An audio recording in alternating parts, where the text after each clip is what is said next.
여러분 안녕하세요. 안재원 선생님입니다. 우리는 어느덧 생명과학원의 마지막 단원인 5단원에 도착을 했습니다. 와, 네, 지금까지 열심히 달려온 스로에게, 그리고 남은 5단원도 끝까지 최선을 다할 스로에게 박수! 네, 좋습니다. 우리가 공부하고 있는 이 생명과학원이라는 과목은요, 사람을 중심으로 하고 있는 과목이다 라고 했습니다. 그래서 1단원에서는 생명과학의 전반적인 특징에 대해서 공부했었고요. 2단원과 3단원에서는요. 사람의 개체 유지 차원에서 어떻게 에너지를 얻고 또 어떻게 항상성을 유지해가는가에 대한 얘기를 했었고요. 그 다음에 4단원에서는요. 사람의 종족 유지 차원에서 생식과 유전을 통해서 사람이라는 종족이 어떻게 유지되어 가는지를 공부했었습니다. 마지막으로 오늘부터 공부할 5단원에서는요. 사람이 생태계와 어떠한 관계를 맺고 있는지 그리고 어떻게 상호작용하고 있는지에 대한 얘기를 해볼 거예요. 그 중에서도 오늘은 생태계의 구성에 대한 얘기를 해보겠습니다. 자, 들어가기 전에 교과서에 실려있는 4컷의 만화를 먼저 보도록 하겠습니다.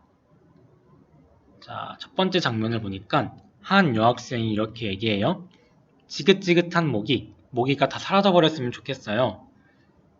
두 번째 장면을 보니까 모기는 사람들 피를 빨아먹고 또 말라리아 같은 질병을 퍼뜨리잖아요. 사람에게는 하나도 도움이 되지 않는걸요? 그러자 이 이야기를 들은 안재원 선생님이 이렇게 대답을 합니다. 모기가 나쁘기만 할까? 다음 장면을 보니까 여학생이 아닌가요? 자, 그러자 안재원 선생님이 또 이렇게 얘기를 합니다. 모기는 꽃가루를 옮겨주기도 하고 유충인 장구벌레는 다양한 생물들의 먹이가 된단다. 다음 장면 보니까 이렇게 질문을 해요. 모기가 사라지면 어떻게 될까? 모기를 없애는 게 정말 사람을 위한 걸까? 자, 여러분들 여기 만화에 나와 있는 이야기와 같은 고민들을 다들 한 번씩 해봤을 거예요. 자, 선생님도 어렸을 때 모기는 사람에게 해롭기만 한데 왜 존재하는 걸까? 라는 생각을 종종 했었는데 이건 인간의 관점에서 봤을 때 그런 것이고 좀 범위를 넓혀서 생태계적인 관점에서는 이 모기가 꽃가루를 옮겨주기도 하고 또 누군가에게 먹이가 되기도 하는 등 굉장히 중요한 역할을 한다는 것을 알 수 있죠.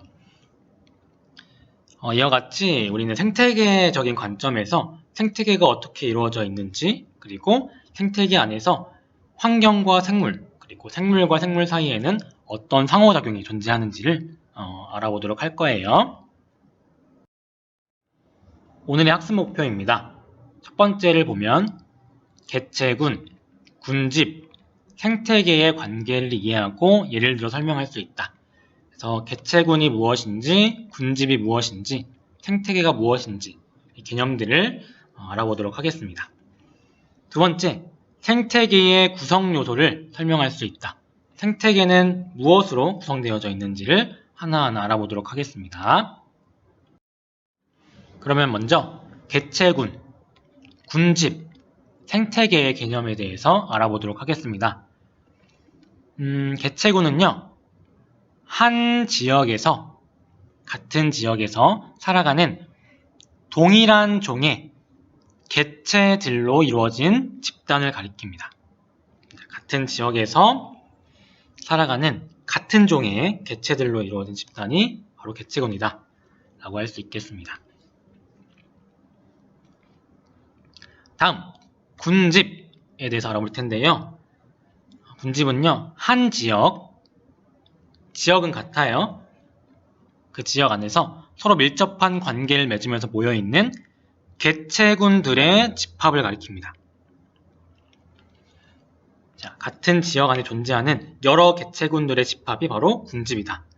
따라서 군집 안에는 다른 종들이 존재할 수 있는 거예요. 개체군들이 모여있으니까 개체군 하나하나는 동일한 종들로 이루어져 있지만 이러한 개체군들이 모였을 때는 다른 종들이 존재할 수 있다.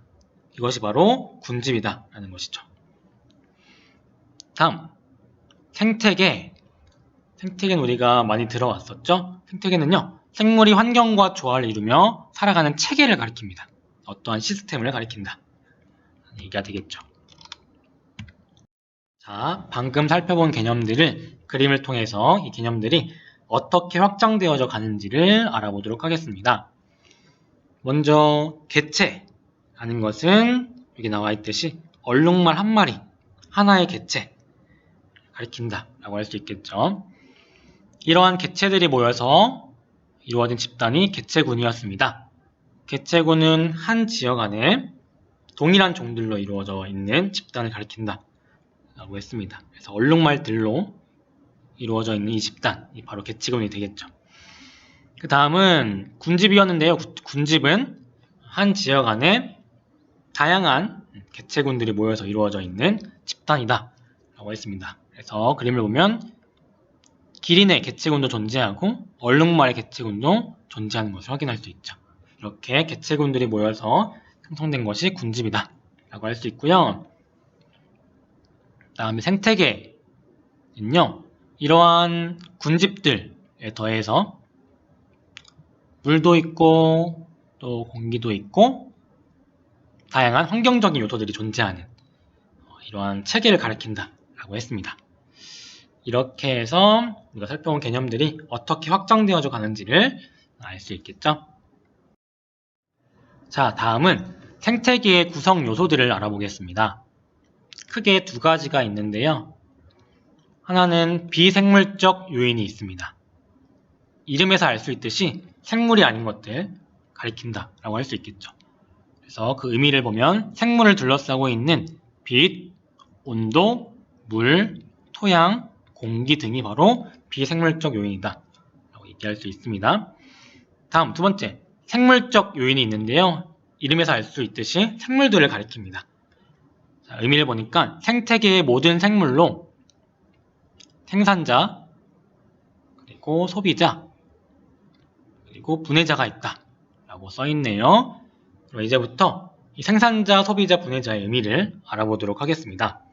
먼저 첫 번째로 볼 개념은 생산자인데요. 생산자는 이름에서 알 수 있듯이 무언가를 만들어내는 생물들을 가리킵니다. 뭘 만드느냐? 바로 유기물을 만든다 라고 할 수 있는데요. 그 의미를 보니까 빛 에너지를 이용해서 무기물로부터 유기물을 만드는 생물을 우리가 생산자라고 합니다. 빛 에너지를 이용해서 무기물로부터 유기물을 만드는 생물. 예시로는 식물성 플랑크톤이 있고요. 플랑크톤, 그리고 식물이 있습니다. 이러한 것들이 생산자에 해당한다. 자, 생산자는 뭐로부터? 무기물로부터 유기물을 만든다 라고 했습니다. 뒤에서도 얘기하겠지만 생산자와 그리고 소비자와 분해자가 무엇으로부터 유기물을 만들어내는지를 여러분들이 주목해서 볼 필요가 있습니다. 넘어가도록 할게요. 자, 다음은 소비자입니다. 소비자는 다른 생물을 먹어요. 다른 생물을 먹어서 그 생물이 갖고 있는 유기물을 얻습니다. 그리고 이로부터 에너지를 만드는 생물이 바로 소비자라고 할 수 있겠습니다.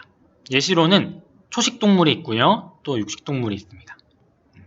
소비자는 다른 생물을 먹음으로써 유기물을 얻는다 라는 거. 자, 세 번째, 분해자가 있는데요. 분해자는 생물의 사체나 또 배설물로부터 유기물을 얻습니다. 그래서 이걸 분해해가지고 필요한 에너지를 얻는 생물이 바로 분해자다 라고 할 수 있겠죠. 예시로는 일부 생물들이 있고요. 또 곰팡이, 그리고 버섯과 같은 것들이 분해자에 해당합니다. 그래서 생산자, 소비자, 분해자가 어떻게 유기물을 얻는지 그걸 비교하면서 여러분들이 봐주시면 좋을 것 같아요. 자, 그러면 그림을 통해서 생태계의 구성 요소들을 다시 한번 보도록 하겠습니다. 첫 번째로 비생물적 요인이 있었죠. 여기에는 빛도 있고 공기도 있고 물, 토양, 온도와 같은 것들이 해당한다 라고 했었습니다. 그 다음에 두 번째로는 생물적 요인이 있었는데요. 생물적 요인에는 생산자, 빛 에너지를 이용해서 무기물로부터 유기물을 얻는 생산자가 있었고요. 그 다음에 소비자, 소비자는 다른 생물을 먹어서 유기물을 얻는다 라고 했었죠. 그 다음에 분해자는 다른 생물의 사체나 배설물로부터 유기물을 얻는다. 그리고 이것을 분해시킨다 라고 했었습니다. 자, 이렇게 구성 요소들 알아봤습니다. 자, 다음으로는 생태계의 구성 요소 사이의 관계를 알아보도록 하겠습니다. 앞에서 생태계의 구성 요소에는 비생물적 요인과 생물적 요인이 있다라고 했습니다. 이 둘 사이에는 어떤 관계가 있는지 알아보도록 할게요. 첫 번째, 작용이라는 관계가 있는데요. 작용은 비생물적 요인이 생물에게 영향을 주는 것을 가리킵니다. 비생물적 요인이 생물에게 영향을 주는 것이 작용이다 라는 거죠. 예시를 보니까 일조량의 감소로 벼의 광합성량이 감소한대요. 여기서 일조량은 비생물적 요인이 되겠죠. 그리고 벼는 생물적 요인이 되겠죠. 그래서 비생물적 요인이 생물에게 영향을 주는 것, 작용의 예시가 되겠고요. 다음, 가을에 토끼가 털갈이를 한대요. 자, 계절이 변하면 온도가 변하겠죠. 온도라는 비생물적인 요인이 토끼라는 생물적 요인에게 영향을 주는 것, 이것도 작용의 예시다라고 할 수 있겠습니다. 자, 두 번째 관계, 바로 반작용입니다. 반작용은 말 그대로 작용의 반대가 되겠죠. 내용을 보면 생물이 비생물적 요인에게 영향을 주는 것, 생물이 비생물에게 영향을 주는 것, 바로 반작용이다 라고 할 수 있겠습니다. 예시로 식물의 광합성으로 대기의 산소 농도가 증가한다 라고 써 있는데, 식물은 생물에 해당하고요. 대기의 산소 농도는 비생물적 요인에 해당하겠죠. 따라서 이것은 반작용의 예시. 그 다음에 지렁이가 토양층의 틈을 만들어 토양의 통기성이 증가한다. 여기서 지렁이는 생물에 해당하고요. 토양은 미생물적 요인에 해당한다라고 할 수 있겠죠. 따라서 이것 또한 반작용의 예시다 라고 할 수 있겠습니다. 자, 작용은 비생물적 요인이 생물에게 영향을 주는 것이라고 했었고요. 반작용은 이와 반대로 생물이 비생물에게 영향을 주는 것이라고 했습니다. 자, 두 가지를 헷갈리지 마시고 정확히 구분해서 기억해 주셔야 합니다. 한 가지만 정확히 외우면 되겠죠? 네, 여러분들 정확히 외워주시고요. 암기 팁을 드리자면 작용은 두 글자잖아요. 어떤 것에 영향을 주는지 봐주시면 됩니다. 생물, 네, 생물 두 글자죠. 생물에게 영향을 주는 것이 작용이고요. 그 다음에 반작용은 세 글자죠. 어떤 것에 영향을 주느냐? 비생물에게 영향을 주는 것이 반작용이다. 선생님이 이렇게 외웠어요. 네, 여러분들도 둘을 구분해서 정확하게 하나만 정확하게 알아두시면 좋을 것 같습니다. 자, 마지막 세 번째 관계는요, 바로 상호작용입니다. 얘는 말 그대로 서로 영향을 주고받는 것이라고 할 수 있겠죠. 무엇 사이에 서로 영향을 주고받느냐? 바로 함께 살아가는 생물 사이에서 서로 영향을 주고받는 것. 이게 바로 상호작용이다. 생물 사이에서. 예시를 보니까 스라소니의 개체수가 증가하자 토끼의 개체수가 감소한다. 스라소니는 포식자에 해당하고요. 토끼는 피식자에 해당합니다. 포식자가 증가하니까 피식자가 감소한다. 네. 이렇게 생물들 사이에 영향을 주고받는 것, 상호작용에 해당하고요. 또 한 가지 예시는 뿌리옥 박테리아가 공기 중의 질소를 고정시켜 콩과 식물에 공급한다. 네. 뿌리옥 박테리아도 이제 생물에 해당하고요. 콩과 식물도 생물에 해당하니까 둘 사이의 영향, 바로 상호작용의 예시다라고 할 수 있겠죠. 그러면 지금까지 살펴본 생태계의 구성요소 사이의 관계를 그림을 통해 살펴보도록 하겠습니다. 자, 첫 번째로는 작용이 있었어요. 작용은 생물에게 영향을 주는 것. 무엇이? 비생물적 요인이 생물에게 영향을 주는 것이 작용이었죠. 자, 두 번째로는 반작용이 있었습니다. 반작용은 무엇에게? 비생물에게. 무엇이? 생물이. 그래서 생물이 비생물적 요인에게 영향을 주는 것. 이게 반작용이었습니다. 세 번째, 상호작용은요. 생물 사이에 서로 영향을 주고받는 것이라고 했었습니다. 이 세 가지의 관계를 여러분들이 잘 기억해 주시고요. 이 그림은 여러분들 시험 문제, 기출문제를 풀어보면 다들 알 텐데 시험 문제에 자주 활용이 되는 그림입니다. 여러분들이 그림을 보시고 화살표가 어떤 관계를 가리키는지를 잘 구분할 수 있어야 해요. 자, 지금까지 생태계의 구성과 관련된 얘기를 모두 살펴봤습니다. 그러면 오늘 공부한 내용을 정리해 보도록 할게요. 첫 번째로 우리는 개체군, 군집, 생태계의 개념에 대해서 알아봤습니다. 개체군은 한 지역에서 동일한 종들로 이루어진 개체들의 집단이라 했습니다. 군집은요, 한 지역에 존재하는 다양한 개체군들의 집단이라 했습니다. 군집에는 다른 종들이 존재할 수 있다라고 했었죠. 그 다음에 생태계는 이러한 생물들 뿐만 아니라 환경적인 요소들도 포함하는 체계다라고 했습니다. 그래서 그 범위는 이렇게 커진다라고 했었죠. 두 번째로는 생태계의 구성 요소들을 알아봤는데요. 생태계의 구성 요소에는 비생물적 요인과 생물적 요인이 있었습니다. 비생물적 요인은 말 그대로 생물이 아닌 것. 예를 들면 빛, 공기, 토양과 같은 것들이 있었고요. 생물적 요인에는 말 그대로 생물들, 생산자와 소비자와 분해자가 있었습니다. 여기서 각각이 무엇으로부터 유기물을 얻는지를 여러분들이 잘 기억해달라고 했었는데요. 생산자는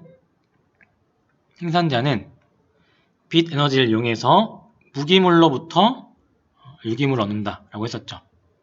여기는 빛 에너지를 이용한다라고 했었고요. 그 다음에 소비자는 다른 생물을 먹어서 유기물을 얻는다라고 했습니다. 분해자는요, 다른 생물들의 사체나 배설물로부터 유기물을 얻는다라고 했었죠. 그래서 어떻게 유기물을 얻는지 여러분들이 잘 구분해서 기억해달라고 했었어요.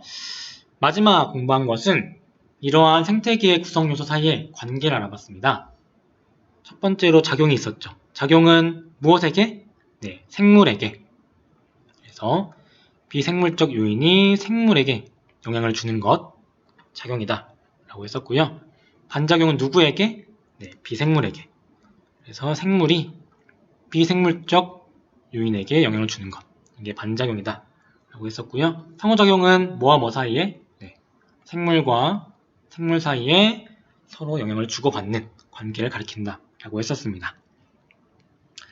자, 이렇게 해서 오늘 공부한 내용을 모두 정리해봤어요. 자, 다음으로는 문제를 같이 풀어볼 텐데요. 여러분들 아직 문제를 풀지 않은 학생들은 영상을 잠깐 멈추고 문제를 푼 이후에 이어서 봐주시면 좋을 것 같습니다. 첫 번째 문제 보겠습니다. 그림은 어떤 지역에서 생태계 구성 요소의 일부를 나타낸 것이다. 가에서 다는 개체, 군집, 개체군을 순서 없이 나타낸 것이다 라고 써있는데요. 우리가 가나다가 무엇인지 한번 판단해 볼까요?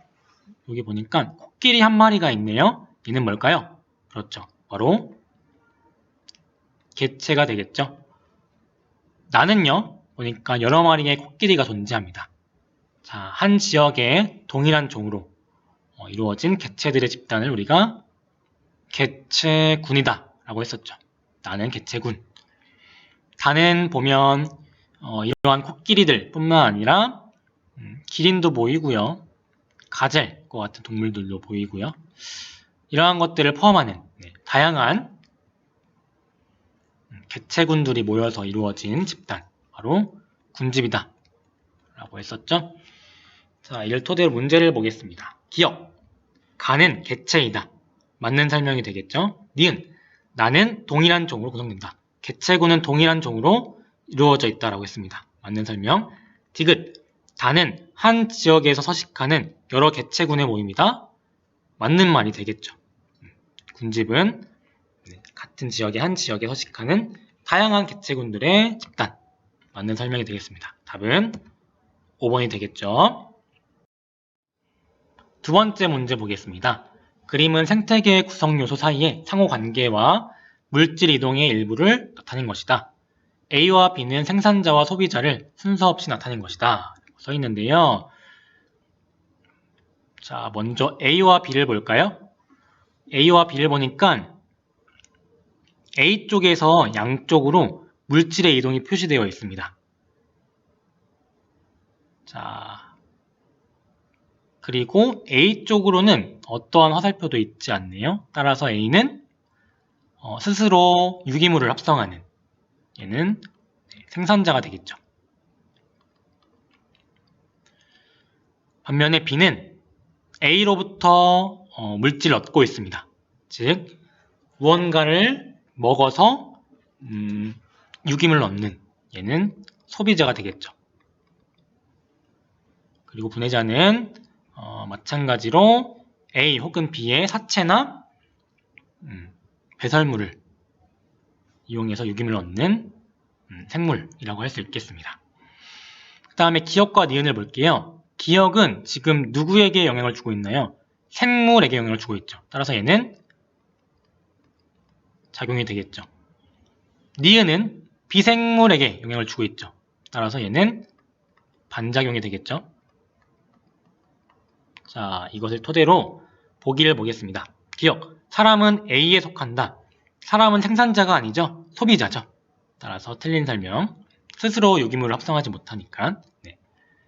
우리는 무언가를 먹어서 유기물을 얻잖아요. 따라서 기억은 틀린 설명 되겠고요. 니은, A에서 B로 유기물 형태의 탄소가 이동한다. 얘는 맞는 설명이 되겠습니다. 앞에서 설명했죠. B, 소비자는요. A, 생산자로부터 유기물을 얻는다. 생산자를 먹음으로써 이제 유기물을 얻는다 라고 했습니다. 다음 디귿, 지렁이에 의해 토양의 통기성이 증가하는 것. 자, 지렁이는 생물적 요인이었습니다. 생물이었고요. 토양은 비생물적 요인이었습니다. 생물이 비생물적 요인에게 영향을 주는 것. 얘는 반작용에 해당한다 라고 했었죠. 따라서 기억이 아니라 니은이다. 디귿은 틀린 설명이 되겠죠. 답은 2번 니은만 맞는 설명이 되겠습니다. 자, 마지막 3번 보겠습니다. 그림은 생태계를 구성하는 요소 사이의 상호관계를 표는 상호관계 가와 나의 예를 나타낸 것이다. 가와 나는 기억과 니은을 순서 없이 나타낸 것이다 라고 써 있습니다. 자, 일단 기억은 비생물에게 영향을 주고 있으니까 얘는 반작용이 되겠죠. 다음 니은은 생물에게 영향을 주고 있으니까 얘는 작용이 되겠습니다. 그리고 개체군 A와 B 사이의 관계는 상호작용이 되겠죠. 자, 표를 볼게요. 가는 빛의 파장에 따라 해조류의 분포가 달라진대요. 빛은 비생물적 요인이고 해조류는 생물이니까 비생물적 요인이 생물에게 영향을 주는 것, 얘는 작용이 되겠죠. 그럼 나는 자연스럽게 반작용이 되겠네요. 자, 기억 보겠습니다. 개체군 A는 동일한 종으로 구성된다. 자, 개체군이니까 동일한 종의 개체들로 이루어진 집단. 맞는 설명이 되겠죠. 니은, 가는 기억이다. 자, 기억은 반작용이었으니까 기억이 아니라 니은이 되어야겠죠. 따라서 니은은 틀린 설명. 디귿, 지렁이에 의해 토양의 통기성이 증가하는 것은 지렁이는 생물적 요인, 토양은 비생물적 요인이었습니다. 따라서 생물이 비생물에게 영향을 주는 것은 반작용이니까 네, 나는 반작용 맞았죠? 맞는 설명이 되겠습니다. 따라서 답은 3번 기억 디귿이 되겠죠. 자, 이렇게 해서 모든 내용을 다 살펴봤고 문제까지 다 풀어봤습니다. 여러분들 오늘 공부한 내용 아마 작년 그리고 재작년에 통합과학을 통해서 이미 살펴본 바 있는 내용들일 거예요. 이미 알고 있겠지만 다시 한번 복습해보면 좋을 것 같고요. 다음 시간에는 개체군의 특성에 대해서 알아볼게요. 오늘 공부한 개체군이 어떠한 특성을 갖는지 하나하나 살펴보도록 하겠습니다. 자, 지금까지 수고 많았습니다. 감사합니다.